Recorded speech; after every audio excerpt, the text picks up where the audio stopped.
ये पिछला साल भी रिम्स 2 का बात था जहां नगड़ी में बनने को है। ऑलरेडी आइडेंटिफाई हो चुकी है कि जमीन वही रहेगा और उसी में बनना है। नगड़ी वाली जमीन। नगड़ी वाले में सीनियर लीडर है बाबूलाल मरांडी, मुख्यमंत्री रहे हैं और रिम्स 2 बनाने का विरोध करते हैं आदिवासी जमीन के नाम पे। इस पर फालतू बात है। सीआईपी से जुड़ा बड़ा विवादों में रहा सीआईपी, आप वहां जाकर के बड़ा आपने उनके डायरेक्टर से बातचीत भी की। मुआवजे की बात को लेकर के लोगों में अब तक पूरी जानकारी नहीं है। कर्मचारी को लेकर जो है पेड़ में ले गया था और कोई जानबूझ के नहीं जो है चढ़ाया गया। जो 10 लाख का मुआवजा उन लोगों को देने की बात कही गई थी, आप कितना रुपया अब तक मिल पाया होगा? 5 लाख रुपया उन लोगों ने अन्य सोर्सों से दिलाने के बाद कहा था, लेकिन नमस्कार, हमारे साथ इस वक्त कांके से कांग्रेस के विधायक सुरेश बैठा जी हैं।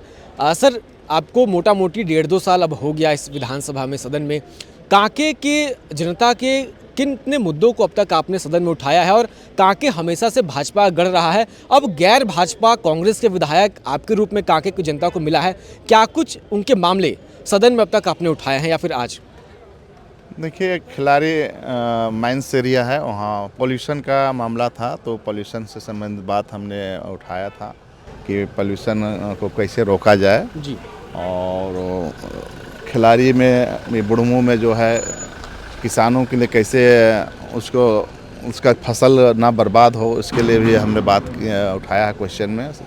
शून्यकाल के माध्यम से कोल्ड स्टोरेज के बारे में तो कई गोदामें बनी हैं, अभी पिठौरिया में बनी है और आगे और बनेगी।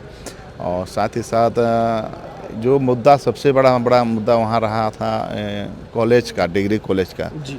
तो सवाल किया था तो जवाब में आया था कि नहीं, आपके यहाँ डिग्री कॉलेज है जो है यहाँ स्कूल एसएस मेमोरियल जो है, तो हाँ उस बात को जवाब में आया था। लेकिन सबसे बड़ी बात है कि बुढ़मू ब्लॉक जो 14 पंचायतों का ब्लॉक है, अच्छा खासा आबादी है, इसलिए हम मेरा कोशिश है कि ज़मीन जैसे उपलब्ध हो जाएगा तो वहाँ हम लोग डिग्री कॉलेज खोलने का काम करेंगे।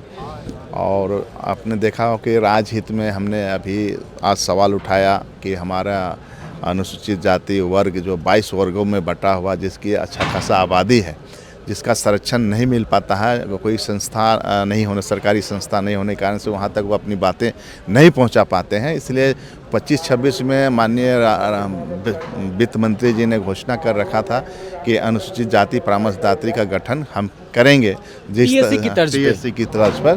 तो अब तक नहीं हुआ है, इसी सवाल को हमने उठाया अभी और वित्त मंत्री ने आश्वस्त किया है कि हर हाल में उसका हम लोग गठन कराएंगे ये विदिन 5 ईयर्स में। लेकिन अनुसूचित जाति आयोग के लिए भी मांगे उठी थी और मंत्री जी ने ही उस वक्त भी कहा था कि 3-4 महीने में बन जाएगा। लेकिन निश्चित रूप से इसके लिए मुख्यमंत्री जी से भी हमने बात रखा था, ये दोनों बातों को, ऐसे आयोग और अनुसूचित जाति परामर्शदाता समिति के, तो उन्होंने कहा थोड़ा सा इंतज़ार करना पड़ेगा, नीतिगत फैसला लेने में थोड़ा सा विलम्ब होता है, कैबिनेट से लेना पड़ता है, अकेले कोई नहीं जाती है। तो बहुत राजहित में हमको लगता है कि हर हाल में आयोग का और परामर्शदाता समिति गठन होगा। 2026-27 का बजट आपने कैसे विश्लेषण किया? आपके मुताबिक बजट कैसा है इस बार? क्या चीज़ें कांके की जनता को खासकर मिली हैं? मेडिकल कॉलेज बनाने की बातचीत हो रही है, आप कैसे? सबसे बड़ी सौगात है कि पिछला साल भी रिम्स 2 का बात था जहां नगड़ी में बनने को है, आज भी प्रपोजल में है,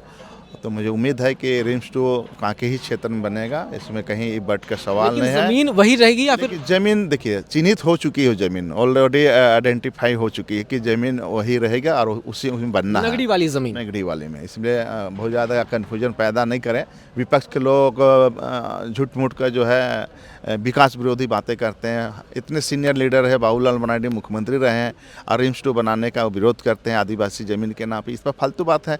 जो ज़मीन चिन्हित हो चुकी है, सरकार के अंडर में आई हुई ज़मीन है, यहाँ तो टोटल ज़मीन है आदिवासी की ज़मीन, तो इसका इंफ्रास्ट्रक्चर नहीं बनेगा क्या? ऐसे नहीं है, डेवलपमेंट काम होना है, इसलिए हर हाल में होगा। और जो मेडिकल के साथ साथ जो बुनियादी सुविधाएं वहाँ उपलब्ध होना चाहिए। आज लोग बेंगलोर जाते हैं, दिल्ली जाते हैं, हैदराबाद जाते हैं, कई जगह जो महंगे हॉस्पिटल जाकर अपना ट्रीटमेंट कराते हैं। आज स्वयं उनके राज सिन्हा ने कहा कि भाई हॉस्पिटल के क्षेत्र में हम लोग बहुत पीछे हैं, हम लोग बाहर में ट्रीटमेंट कराते हैं। एक तरफ आप स्वीकार भी करते हैं, एक तरफ विरोध भी करते हैं, दोनों नहीं चलेगा। बिल्कुल, आपके ही क्षेत्र में रिम्स भी आता है, कांके क्षेत्र में ही रिम्स भी आता है। रिम्स की व्यवस्था को लेकर भी सवाल उठाया चाह रहे हैं कि रिम्स में क्या व्यवस्थाएं मौजूद हैं, वहाँ भी वर्न वार्ड है। किसी भी की मीटिंग होती है, हर मीटिंग में जाते हैं और जो भी खामियां रहती है उसको हम तुरंत उठाने का काम करते हैं। और जो डॉक्टर्स बाहर प्रैक्टिस करते हैं उन पर भी बंदिश लगाने का प्रयास माननीय स्वास्थ्य मंत्री जी ने किया है। और कैसे मूलभूत सुविधा मिल सके, जल्दी से जल्दी ट्रीटमेंट कैसे मिल सके, ये सारी चीज़ों पर हमारा ध्यान है। और माननीय स्वास्थ्य मंत्री का भी हम लोग बीच बीच में मॉनिटरिंग करते रहते हैं। एक आखिरी प्रश्न लेंगे, सीआईपी से जुड़ा बड़ा विवादों में रहा सीआईपी, आप वहां जाकर के बड़ा आपने उनके डायरेक्टर से बातचीत भी की। मुआवजे की बात को लेकर के लोगों में अब तक पूरी जानकारी नहीं है। जो 10 लाख का मुआवजा उन लोगों को देने की बात कही गई थी, आप कितना रुपया अब तक मिल पाया होगा? देखिए उसको हमको लगता है फर्स्ट दिन में 2 लाख का चेक दिया गया था। और एक सप्ताह के भीतर सेकेंड दिन में 3 लाख रुपया। ये पैसा तो हमको जानकारी में है, मिल गया है। बाकी पैसा 5 लाख रुपया उन लोगों ने अन्य सोर्सों से दिलाने के बाद कहा था, लेकिन टोटल 10 लाख उसको देना है। इसको हम जांच कराकर या पूछताछ करके आपको हम बताने का काम करेंगे, लेकिन 10 लाख मिलेगा हर हाल में। और जहाँ तक कर्मचारियों की बात है, इस मुद्दा को लेकर हम सवाल यहाँ उठाने का काम करेंगे। डायरेक्टर साहब से भी मिलकर हमने बात रखा था, आश्वस्त किया था कि हमको कुछ समय दिया जाए। चिट्ठी पत्र करने के लिए बोला गया था, मैंने चिट्ठी पत्र किया है। अगर इस पर पहल जल्दी नहीं होगा तो बहुत बड़ा आंदोलन होगा। लेकिन जो आपराधिक कार्रवाई की बात पुलिस के द्वारा की जा रही थी कि उनकी मृत्यु गलत तरीके से हुई, जबरन काम करवाया जा रहा था, विपरीत काम जो उनका काम भी नहीं। देखिए डायरेक्टर है, उस अहाते के मुखिया होने के नाते वो अपना जो है कर्मचारी को लेकर जो है पेड़ में ले गया था। और कोई जानबूझ के नहीं जो है चढ़ाया गया था। और पता नहीं उस दिन घटना होना था क्या था, लेकिन उस दिन घटना घट गई। ये दुर्भाग्य है और डायरेक्टर साहब को इसी का पनिशमेंट मिला है, और नहीं तो 10 लाख रुपया देने का कोई मतलब भी नहीं था। बहुत बहुत शुक्रिया बातचीत के लिए। कांके के कांग्रेस कोटे के विधायक है सुरेश बैठा जी, जिन्होंने अपनी बातों को रखा।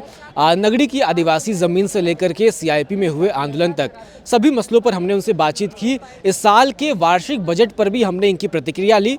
इन सभी जवाबों से आप कितने संतुष्ट हैं? आपको क्या लगता है, क्या इनकी बातों में उतना दम है? कमेंट में लिखकर ज़रूर बताएं। फिलहाल इस खबर में इतना ही।